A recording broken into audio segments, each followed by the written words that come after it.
Hello, everyone. This is Dave Burda, news editor at Foresight Health.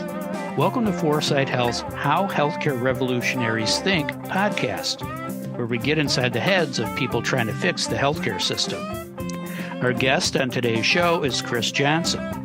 Johnson is the former CEO of Landmark Health, a direct primary care provider that treats seniors in their homes. Optum bought Landmark in 2021, and Johnson left Landmark last November to start a new venture in pediatric care.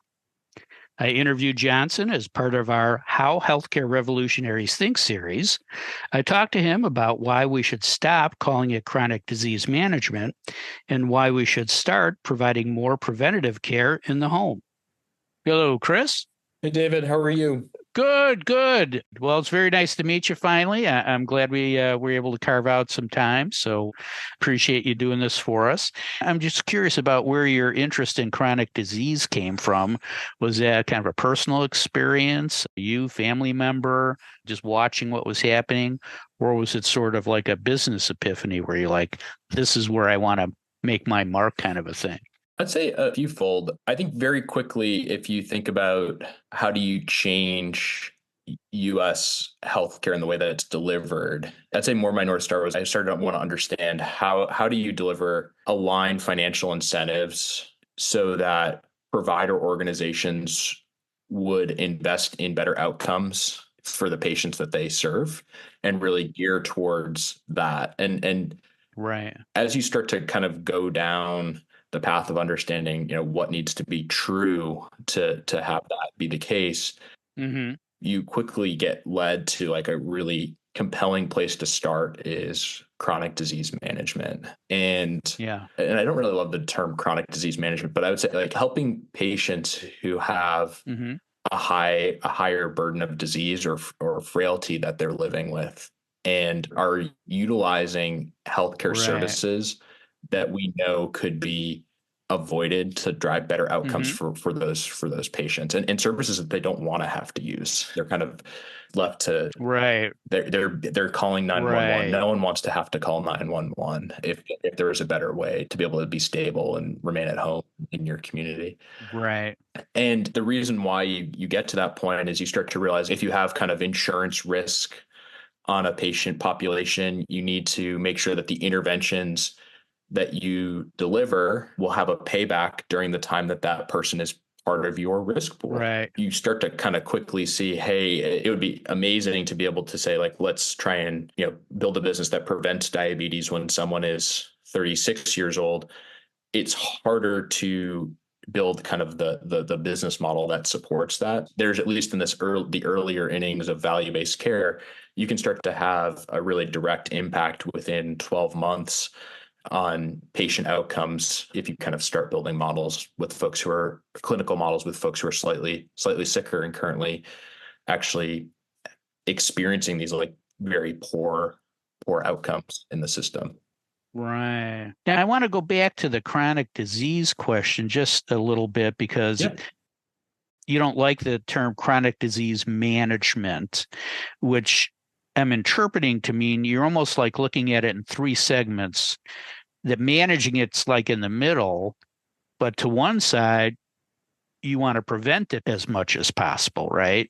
Because you don't want to be in the third bucket, which is you have to see a specialist or go to the emergency room, right? So it's not just you're in the middle, make sure you take your medicine, check your blood pressure, whatever, but you want to back that up a little bit and say, okay, let's get to why you have high blood pressure or why your blood sugar's high. Am I reading that correctly about why you kind of, that's not your favorite term?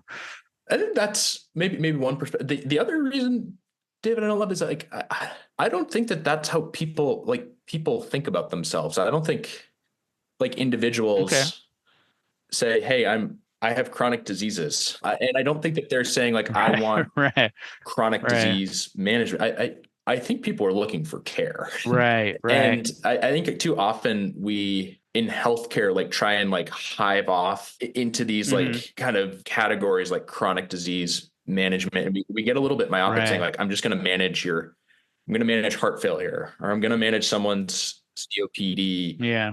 But I think if you take the human condition, like the consumer, the patient, what we're really trying to do, especially as you get older, is help people to live more meaningful lives, is have more happy days, have more healthy days. Right. And like when you start to frame that as the outcome, it just changes the way that you engage with consumers, and it changes the way that like a medical group can engage Right. with consumers. And generally, like if someone is happy and they're saying they're feeling healthy and they're at home, that's usually much lower cost than if they're not happy, they're in a Right. hospital. And Right. so I think that's where you hear, like, you probably felt more of like a allergic reaction to chronic disease. I don't think that people think of themselves as disease states. So thinking of the solution as being a disease state for me has always risked not actually driving to the outcomes that matter to patients. I think matter to physicians and ultimately matter for like the Right.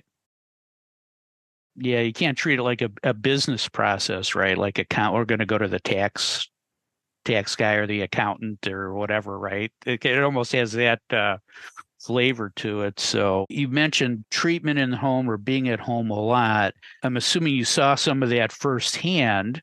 So I'm curious about, how did people behave at home, or how did that shape your thinking about social determinants?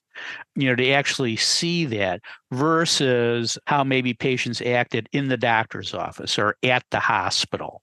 When you saw that, did you say, okay, there's nothing edible in the refrigerator? In their home, they're more candid and will tell us everything versus, people lie to their doctors. How many drinks do you have a week? Oh, one or two. Right. Did you stop? Yes, I stopped, whatever it is. I mean, I'm just curious about how that shaped how you thought about how care is delivered, because it's clearly something that you're an advocate of, care in the home. Yeah. So how did that work? Yeah, I think you hit on some of the tent poles there. I think I'd say first, the home it's like pretty intimate to invite a care provider into your home and to be having a conversation with your doctor at your dining room table or in your living room at your couch. And that it's just a very different dynamic than, and I have to caveat all this. I've never worked in a hospital, and so like my reference points are more around here. But I think oftentimes they will get dressed up for their doctor's visit. It's a big outing for them.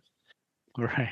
Oftentimes they miss them because they have access challenges and stuff. But like to your point, you're getting sometimes a bit of an artificial interface with folks. And then you're not seeing, especially for older, frailer folks, you're often not able to see many of the things that you identified. Are there trip hazards? Right. Does their spouse have an oxygen machine? And there's cords all over the home that they're likely to trip over. Right. Is the refrigerator empty? Right.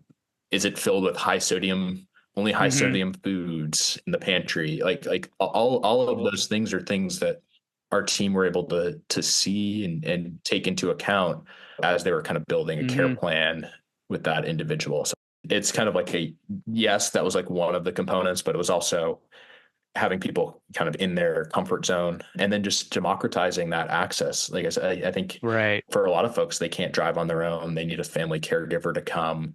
The nuclear family, which is probably obvious, is not as like nuclear in terms of like tight as it used to be. So sometimes it's hard for people to take a day off work to take a parent in to drive 2 hours to do an appointment. So kind of overcame a lot of those barriers. I'd say that the challenge always is like where do the lines of healthcare, how far can healthcare go to combat bigger societal problems? And there's always kind of, there's no clear line, but that's, I think, always been a challenge as a group, is like how can we provide scalable solutions that are equitable across like our entire patient panel, versus I think sometimes you hear like superhero stories about, we got completely new housing or someone got all their carpet ripped out and redone.